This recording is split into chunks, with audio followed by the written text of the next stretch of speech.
Hello and welcome to episode 32 of Tom's Hirschsprung's podcast. A very, very special guest joins me today. She is an actress and YouTuber. You may know her from The Family Plan. You may know her from Only Murders in the Building or from Fear the Walking Dead. My guest today is actress and YouTuber Zoe Colletti. Zoe, welcome to the podcast. Hello! Thank you so much for having me. No, thank you so much. So much for joining and taking time out of your busy acting schedule to be with us. So thank you so much. Oh my gosh, of course, any day. Fantastic. Thank you. Now, something that we'll dive straight into the Hirschsprungs, if I may, and talk about, obviously you were born with Hirschsprungs, something that some people may know, some people may not know. Would you like to sort of talk a little bit about your sort of experience being diagnosed? Obviously, people are diagnosed very young, and I'm not expecting you to know a lot when you were diagnosed.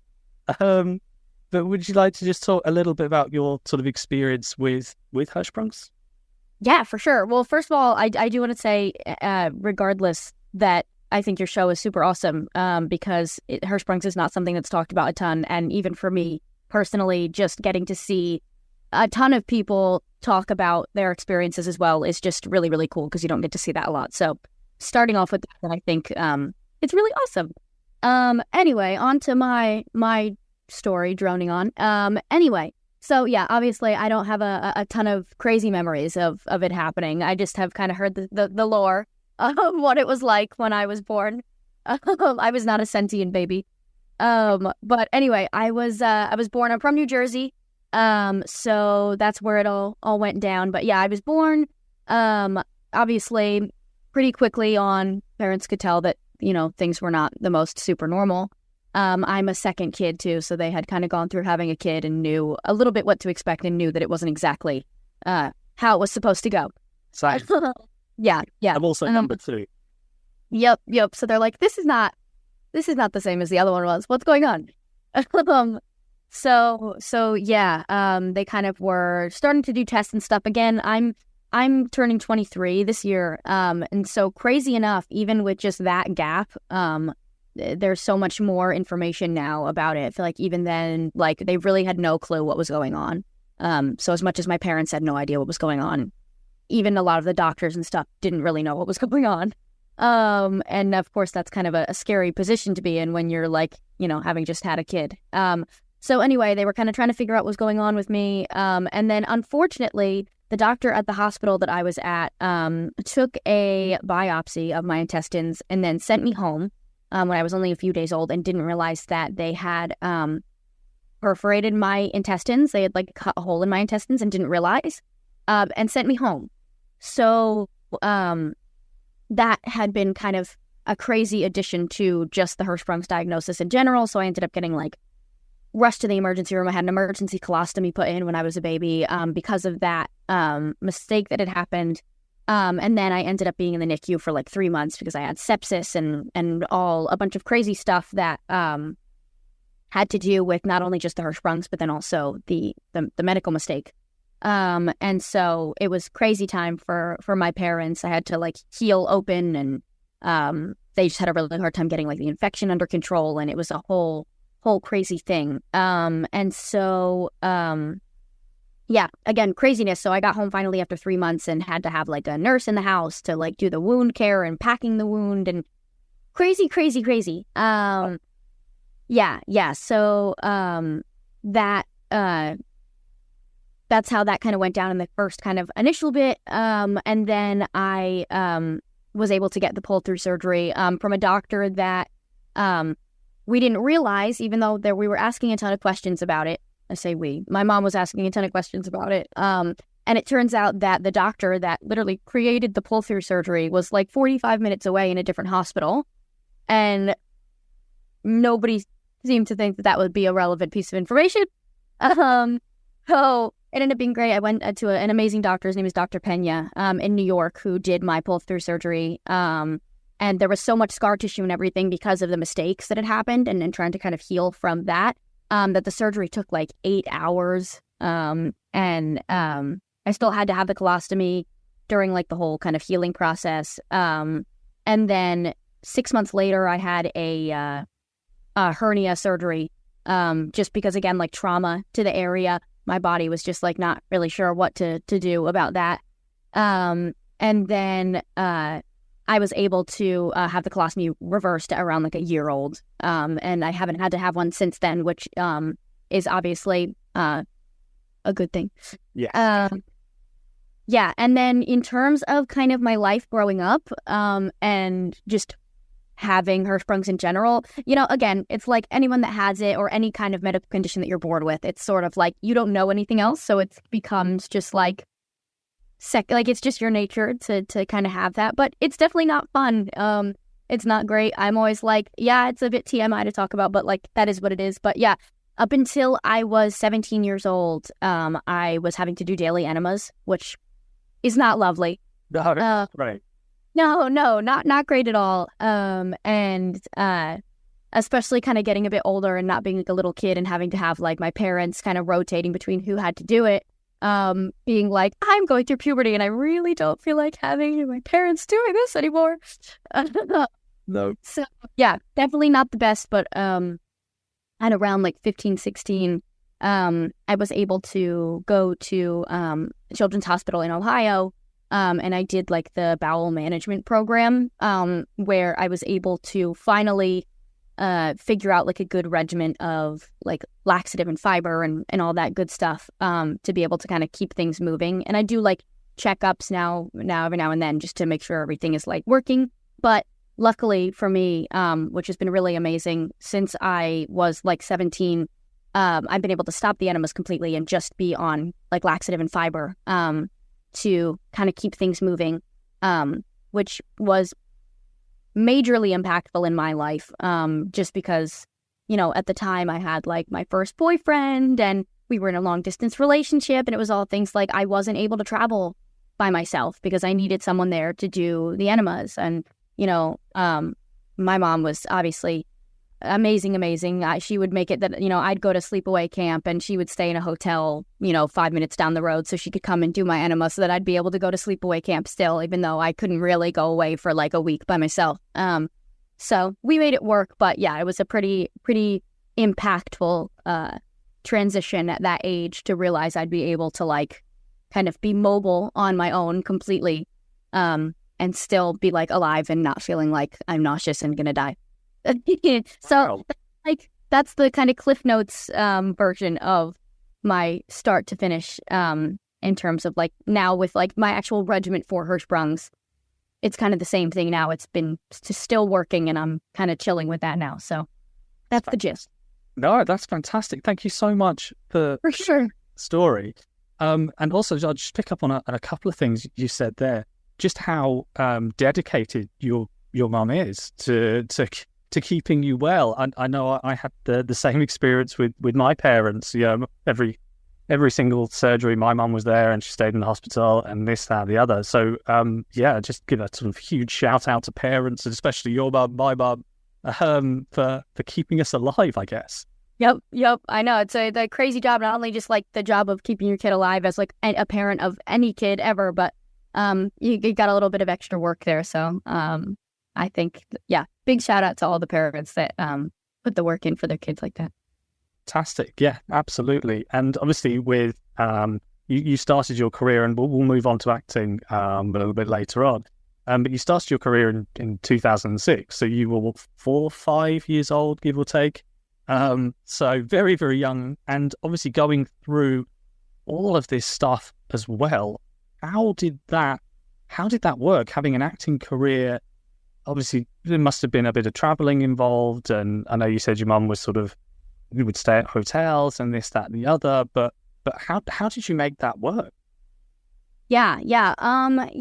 It's interesting, again, from my perspective, it being that it was always that way for me. I think a nice thing about that is that you don't have to change anything about your lifestyle, because when you're born with it, you sort of just like, that's what your routine is from day one. So you don't you're not really aware that other people aren't living that way. So I think that's a positive for being a kid and kind of trying to process like these extra things that you have to do to kind of keep yourself feeling good that you can tell other people aren't having to do. So that's just on that basis, I think, is a positive thing to take away a positive of the experience for sure. Yeah, it's interesting. So it's funny. My brother is 27, and he started acting when he was like 4 as well. And then I came into the picture and kind of ended up like following behind him and doing it as well. And so my family had quite a bit of a routine going in terms of getting the auditions done and traveling for the work. Most of the stuff that me and my brother did when we were really young was a lot of commercials. And so we used to be like in and out of New York all the time, like probably 3-4 times a week. We'd be going back and forth doing auditions and stuff, which isn't a crazy commute. It's like 45 minutes to get into New York from where I live. But it was it was interesting. I feel like it didn't have a massive impact on that kind of stuff when I was younger, because I had such a regiment of like, I mean, I'd be like, God, kill me for having to go home at night and do all the crap that I have to do to make sure I'm not gonna die.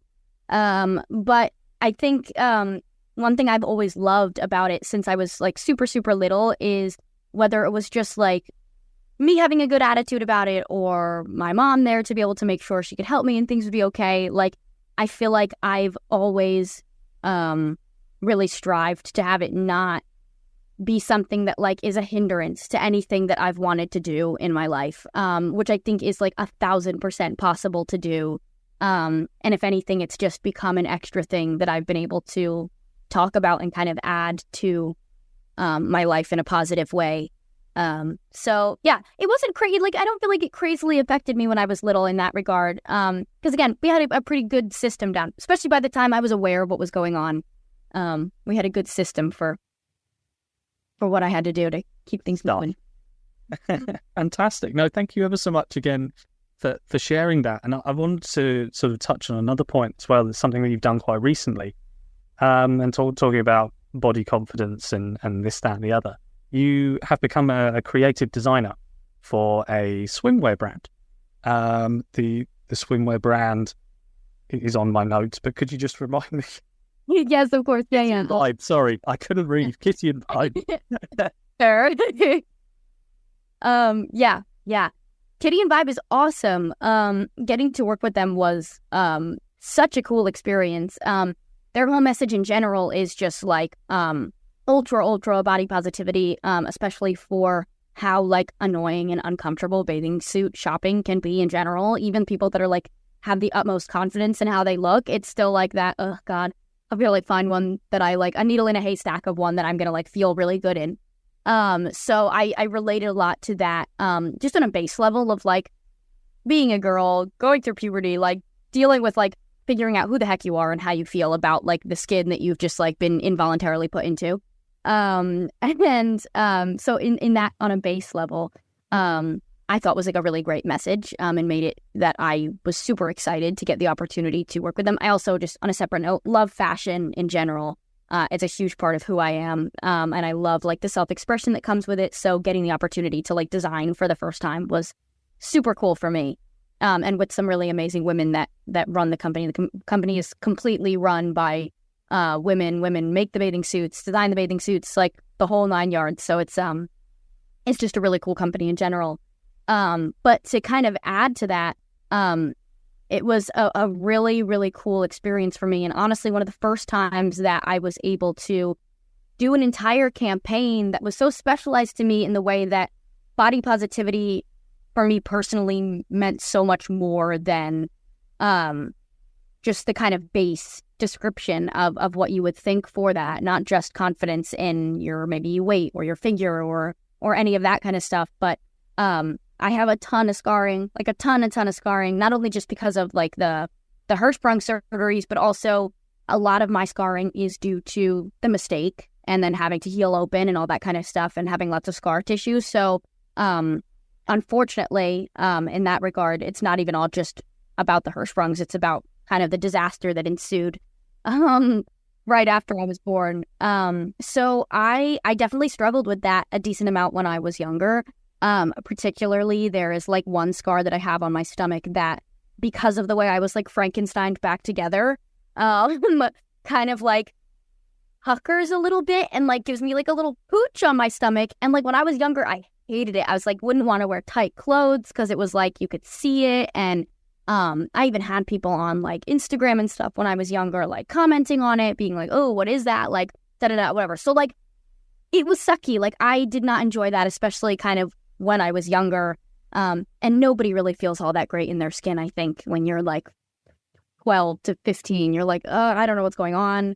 So that was not great. But as I've kind of gotten older, I love them. I think they're awesome. I am like at every given moment down to show off my scars because it's so massively a part of who I am and why I am the person that I am today. And honestly, if somebody were to ever comment on it, it gives me a great excuse to kind of share about myself and something that I think makes me so uniquely me.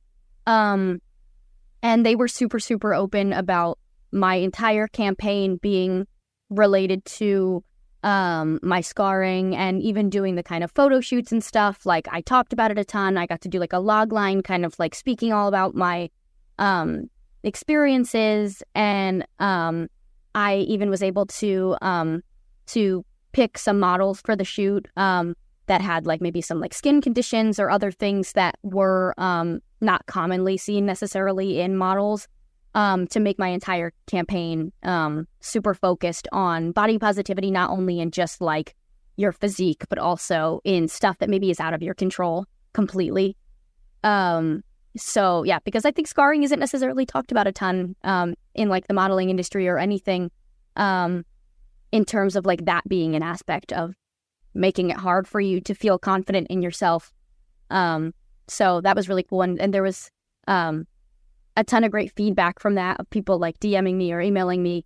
I heard from a ton of people that have Hirschsprungs as well, whether it be like people personally that have it or people that like just had babies that have it, which was something that was always really important to me.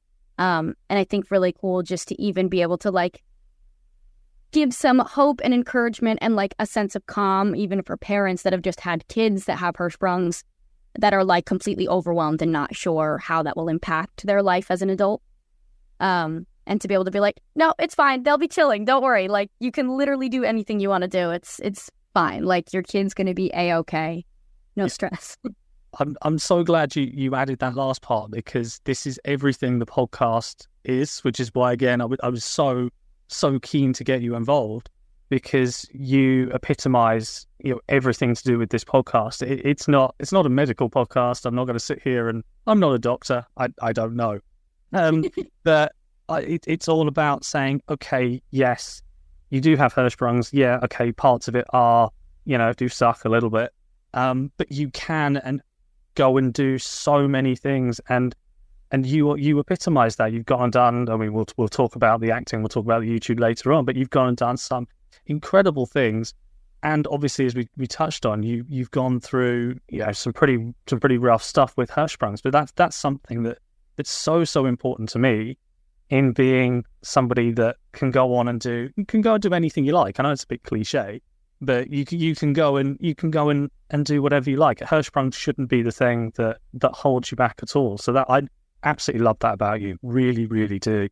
And the models as well. I didn't realize that you picked the models that had scarring, and I love that as well. Was that just sort of like you have a catalogue of models and you just sort of pick randomly, or how did that work? Yeah, it was interesting. I was hoping to kind of do that on a much larger scale. There was only one model that I had that had a skin condition. It was interesting. I had no idea going into it what the process was at all for that kind of stuff. Like, I was involved in the design stuff, and then they're like, here's all these other things you can do. And I was like, whoa, I am not involved in the business side of things. Sure, okay. But I had no idea what was going on. Crazy learning experience for me.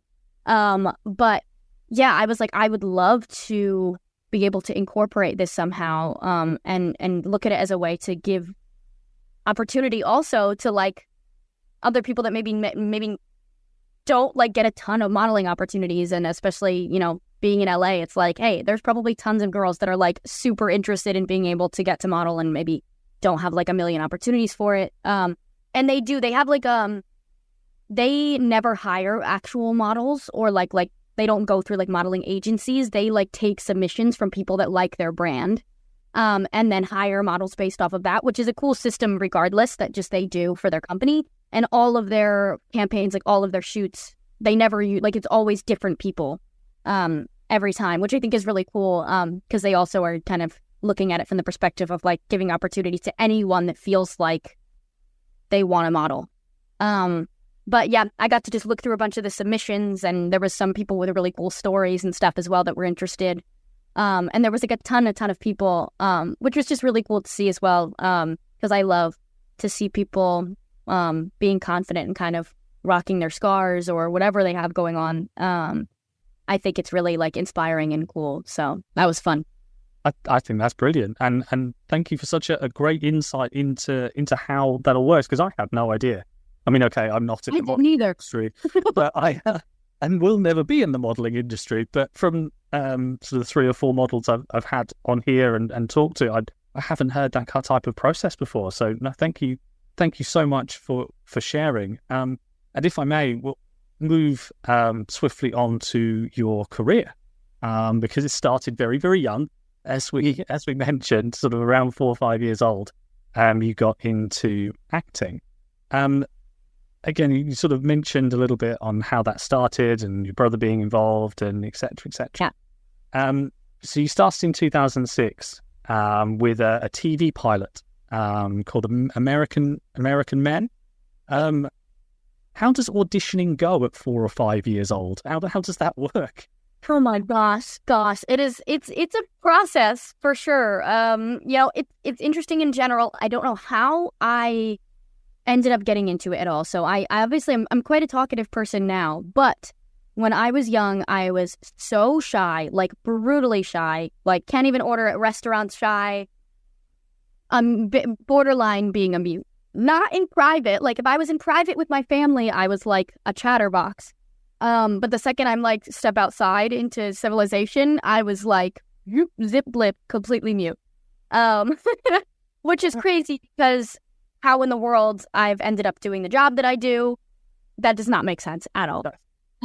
So to say that, it was an interesting kind of start to my career because the agency that we went to took my brother immediately because he's the opposite of me in every way. In that regard, he was like big ham, center of attention all the time. You can watch our home videos and you'll see him like the camera's on me for 3 seconds and he's like pushing me out of the way to bring the camera back onto him. He was born to be an actor, a performer, all of the above. Couldn't be me at all. So the agency took my brother and actually was like, we are not interested in her because she doesn't speak. So that's not going to work. He probably can't do very well for auditions. And the crazy thing that happened was my brother had a commercial audition for sausage. It was a sausage commercial. And I was in the waiting room with my mom because I used to go in and out of the city with them just because I was like 4 and whatever. I just go with them. And they're like, well, we need a sister as well. Like we're looking to cast siblings for the commercial. Is there any chance she'd want to come in? Because they look a lot alike and are like their actual siblings. So why not? Yeah. And my mom's like, yeah, good luck. Sure. I guess you can ask her, but yeah, right. Sure. And they asked me and I was like, sure. For some reason, I was possessed by something to go into this audition room with my brother. And the agency called later and they're like, yeah, well, Ian, who's my brother, they're like, Ian got the commercial. But Zoe also booked the commercial. So you can come in and we can like sign contracts for her to be in the agency because clearly she does something right in the audition room. So I had to prove myself and I booked the first commercial I ever auditioned for, which was for a sausage company. Really glamorous start to acting. So that was kind of how that began. Again, no idea what possessed me that day to do it, but then I was in it and I enjoyed like the actual filming of the commercials and crazy enough, that's kind of how that started. The audition process for a little kid is really interesting because I was doing auditions before I could read. So when I had to learn lines, my mom would just have to sit there and read them to me over and over again until I had them memorized, which is completely different, obviously, now than how I learn my lines before filming. So that's like a super interesting. You don't think about like how do those little kids learn like dialogue for scenes when they can't read the script. So most of the time that's how it goes, just like audio, hearing it over and over again until you know it. But yeah, my first, project that is like a movie or a TV show was that pilot American Men. And I look back and I'm so itty bitty in that, but I was doing a ton of commercials in between there, for like every company under the sun, and was doing like Walmart and Home Depot and like Wendy's and whatever, all the things. So I did a ton of commercials when I was young. But yeah, it's crazy. Auditioning when you're really little is nuts because they just like shove you in a room and you're like, hey, hello, I don't really know what to do here. I'm thinking about how are you supposed to know how to do a job interview at 4 years old? You're like, I don't know. No, you don't. No, you just turn up and do what they tell you to do, presumably. They say this and you say it, and do this dance and you do it, and presumably that's it. That's the gist, yeah. Sounds about right. That's fantastic. No, that's brilliant. And then you obviously sort of kept it going from such a young age, and presumably kept doing commercials, kept doing sort of bits and pieces, and everything. And then was your sort of first, I know we talked about the American Men, but what do you consider your first sort of big project? Interesting. Yeah. So, I mean, it different things for different reasons, I feel like. But the first movie that I did, which was like a really big scale type of thing, I was 12 years old. And I did the remake that they did of Annie, that came out in 2014, I want to say. Yeah. And so that one was a crazy thing. I remember so vividly being at summer camp and my mom like picking me up from camp and being like, you got the movie, and like freaking out because it was just crazy. The process for it was so long. It was like a singing audition and then like a billion rounds of acting auditions and then a dancing rehearsal, and then you go back for the dancing audition. Like it was one of those ones that was like a huge long process. So for me, getting that one and kind of working on not only my first movie, but a movie that was like a big scale filming set was really, really cool and super impactful to me in general. But then I would say the movie that I did a little while later in life when I was 17 or 18 when I filmed it, was the movie Scary Stories to Tell in the Dark that I did. And that was the very first time that I had ever been like the main character of a movie. And that's amazing and super, super cool. And just, I was kind of really nervous to do it because it's like, whoa, this is like the first time I'm doing a job where like reviews will definitely like comment on what I've done. I can't like slide under the radar being like a character that's not really going to get like talked about in a review. And also just it feeling like a cool experience that all of these people have kind of put their trust in my ability to perform to the level that they're looking for this movie. And I gained a ton of confidence in myself, kind of getting through that experience and really enjoying it, and the movie doing well. So that was like a huge turning point for me, like just with my own confidence in acting. And again, that shy little girl is still absolutely in there. So kind of getting through those kind of experiences and it going well and being positive, it is all stuff that really made me like get to the point where I am now. Fantastic. No, thank you so much again. And I'll take you back a little bit when you said kind of the age of 11, 12, because again, people may know this about you, they may not, but you are a huge horror movie fan, are you right? Is that right? It's true. And around that time, sort of like Walking Dead and everything came out, and you effectively got to live out a dream of yours, if I'm right in saying, in the fact that you're a huge fan of Walking Dead, and then a few years later, you were cast in it, or a sort of offshoot of it. What's that feeling like? And again, it probably nothing necessarily to do with films, but what's that feeling like of having something that you look up to and being such a huge fan of, and then being cast in it and being asked to star in it? What's that feeling like? Oh my gosh, that one was super crazy for me. Because, yeah, so when The Walking Dead did come out, my family was, like, obsessed with the show. We used to have, like, big groups of people over on Sunday nights when the new episodes would come out, and we'd all watch it together. Like, definitely, like, super, super invested in the whole Walking Dead universe in general. I was obsessed with... There was a huge stint in my life where I was convinced I was going to also try and pursue, like, special effects makeup, like, in film and TV as well. I was super interested in it. You could ask my mom or my brother or anyone that I shared a bathroom with. Like, they'd come in and it would just be, like, covered in blood and weird concoctions of, like, oatmeal and things that YouTube was telling me could work to make gross zombie skin. I don't know. I was, like, so invested in that for a while. I still love doing Halloween makeup and stuff. It's my favorite time of year. So yeah, I was majorly invested in that whole Walking Dead universe. So getting the chance to be on the show, was amazing. I remember some of my first days, just like getting to work and being around all of like the zombies and all that stuff was so cool. Unfortunately for me, my character got blown up in an explosion and I didn't get to be a zombie. It was so sad. I would have loved to be in the full zombie makeup. But such a cool experience. The crew and the cast and everyone are so sweet. And I look really fondly on it. It was a really great experience for sure. Brilliant. And you played Dakota? I did. People hated me. I was terrible. The terrible character. People really hate me. So much. That season came out like 2 years ago now, I think, and people still are DMing me being like, I literally hate you. Why did you do that? And I'm like, please, I don't write the show. I'm sorry. But that's got to be a massive compliment that they can't necessarily. I think so too. Like keep the distance or keep kayfabe or keep kind of like the character from the person. That's got to be like the highest compliment. Oh, I know. I think so too. And honestly, for me, I look at it as like I either want to be people's favorite character or the character they hate the most, because at least you're like eliciting some sort of conversation or reaction to it, which is fun. So I didn't mind it. I knew people hated me. I was a terrible character. I killed so many characters that people loved. It's not, but you know what?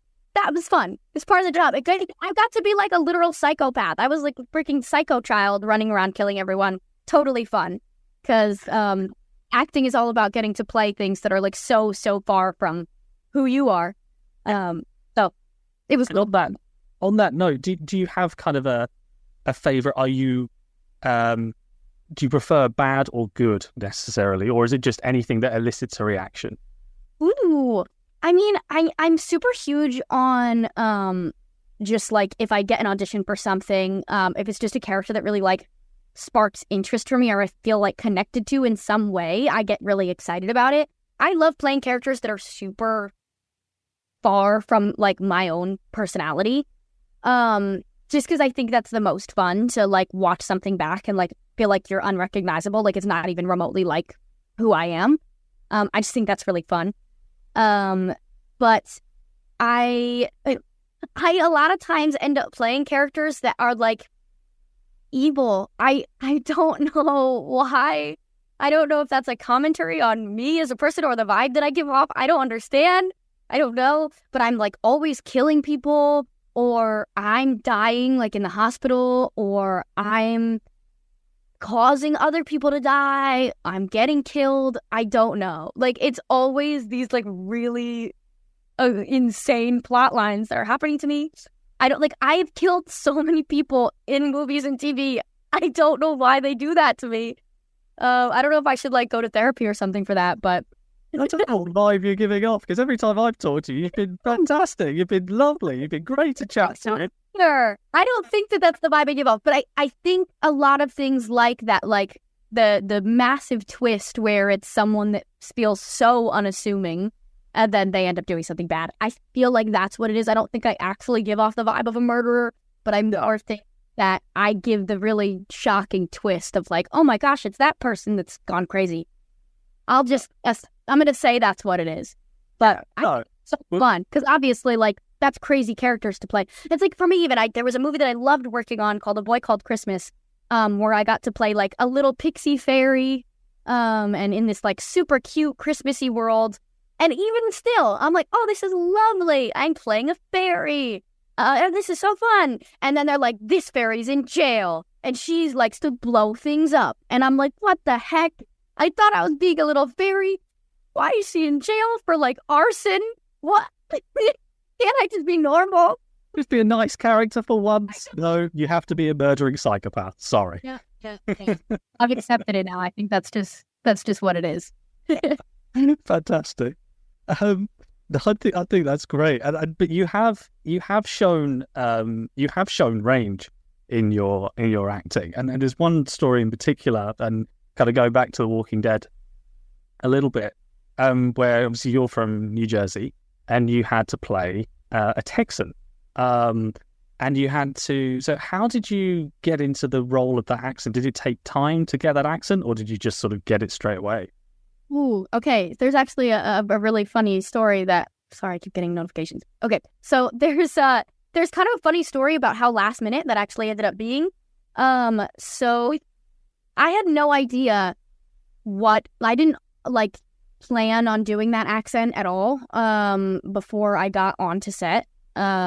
And I got to set on my first day, and the actress Colby Minifie, who was playing my sister, we started like doing the rehearsal for the day, and she was doing a really heavy Southern accent, and I was like, interesting. So nobody told me she was going to be doing that accent, and we're sisters, so I feel like I also need to have that accent if she's going to have that accent. And they were like, you know what? You're probably right. And so about 5 seconds before we started filming for my first scene of the season, I just was like, oh, well, I guess I'll just do it. And so I did. And then that was the accent I had for the whole season. So there was zero planning whatsoever that went into that. I love doing accents in general. So I think I'm decently okay at it. So I think that worked out. But it's funny. I guess I am quite good at doing accents, which, I mean, I guess I just like will be doing them randomly. But when I did A Boy Called Christmas, I had to be British in that movie. And I had a dialect coach for that one that they had kind of given me because I was the only American person, or like one of two Americans in the cast. And I did like my first session of dialect coaching, and the guy ended up being like, well, I don't really have anything more to say, so I guess I'll just tell them you're fine. He's like, have you done this in a job before? Or like, why do you know how to do it? And I was like, I don't really know. I just do it. And then I only do one session. And he's like, well, you're good because this sounds really correct. So I guess we'll just leave it. And I was like, awesome. Thank you. Fantastic. Less work. Brilliant. I'm always just winging it. I don't know. Oh, that's brilliant. And I have seen bits and pieces of that as well. And as a fellow Brit, I believe your British accent was fantastic. So kudos to you. That means the most to me, coming from a British person, so I'll take it. As we sort of get round towards the end here, I'd love to talk a little bit about your YouTube career, because you are up to 7.5 million subscribers, which is a decent amount, and it was 4.2 million on TikTok as well. What's the sort of, for anyone who hasn't seen, what's the sort of genre demo you're kind of going for with your YouTube channel?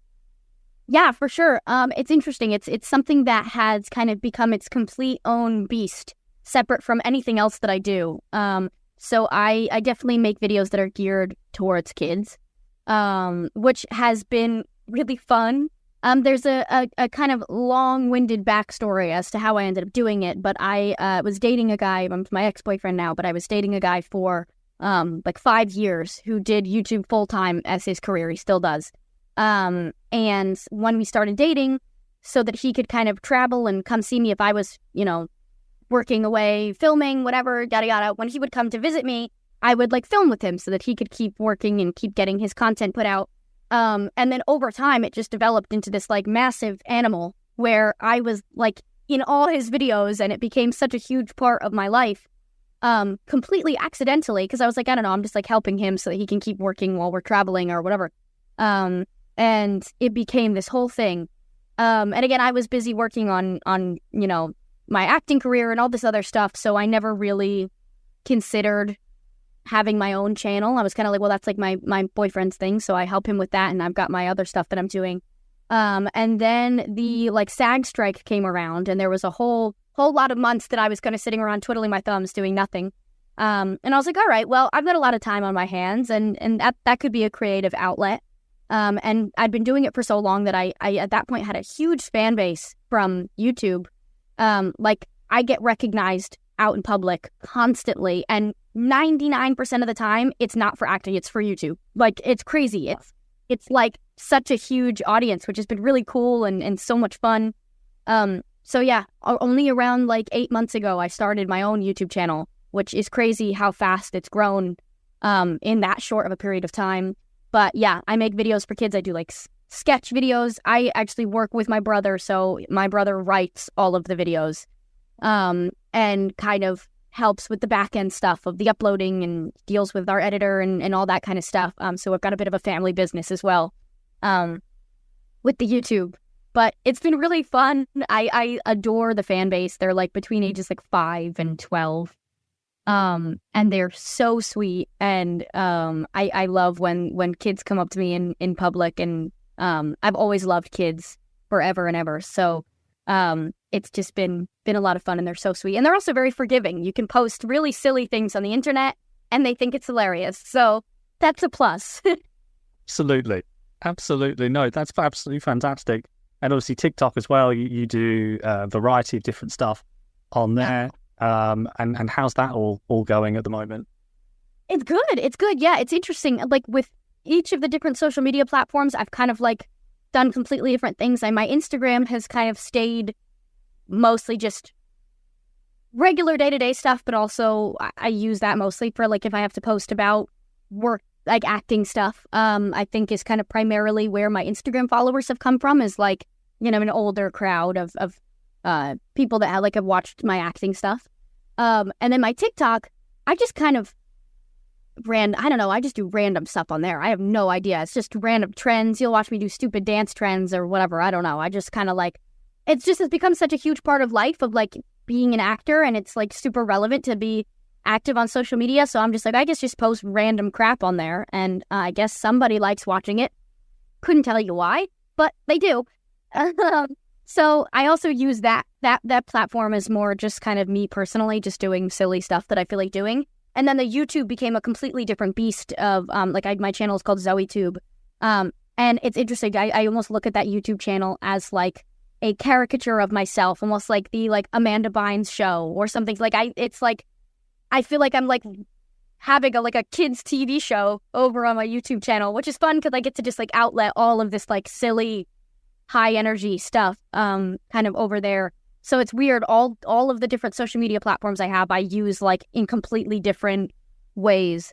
But kind of makes it fun. It's the fun thing about social media is like getting to just do whatever you want. Like you're in complete control of you put out from start to finish, which is super different from the acting industry. So definitely keeps me busy in my free time between acting jobs for sure.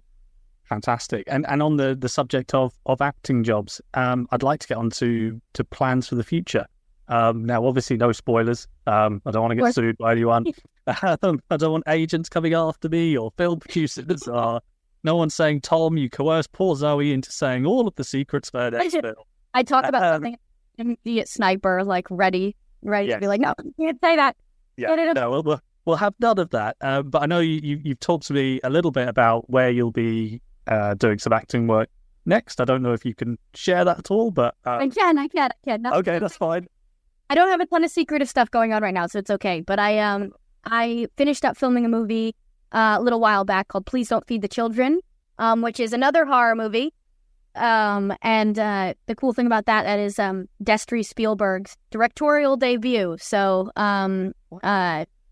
pretty cool person to get to work with, and even all the insight that she has from having a pretty incredible director as a dad, and just getting to kind of see those genetic skills come to life and get to work with her was really fun. So that is an independent film, but it should be getting kind of floated around festivals this festival season. So that'll come out probably in the next few months at some point. Not totally sure on the exact date. So there's that. And then there's another independent film that I'll be working on in September. So I'll get to go and film. That's like a kind of a road trip type movie with two sisters. So that should be fun. It's a very cute one. And then I did a movie called The Family Plan a little while back, and that did get officially greenlit for a sequel. So starting in October, I will be heading to Europe to film a sequel for The Family Plan. Fantastic. And obviously I've seen Family Plan as well, and see that has a star-studded cast. I mean, I was having a look. I mean, you are obviously a very big star in your own right, and you also work with some huge names as well. Is there anything, any particular person that really sort of stands out that you go, I learned loads from this person? Ooh, I would say in general, the job that it's funny because it's like there's multiple people that I feel like I learned a ton from, and all of them happen to be on the same job. But for me, one of the biggest learning experiences and just like being kind of in awe of the creativity around me was working on Only Murders in the Building. I mean, that cast in itself is just, they're known at this point for having like the most absurd star-studded cast on the planet. Gosh. But getting the opportunity to work in scenes with like Steve Martin and Martin Short and Selena Gomez and all of these like insanely phenomenal actors that are like, I mean, comedy legends at that point, was really amazing. And when I had done that job, I've done a ton of drama over my career. And more recently in the past like few years, I've worked on more comedy, which has been cool, but it was definitely like an avenue I hadn't explored as much. And getting to work with like literal comedy legends was a pretty great place to learn and kind of work in the comedy field for one of the first times.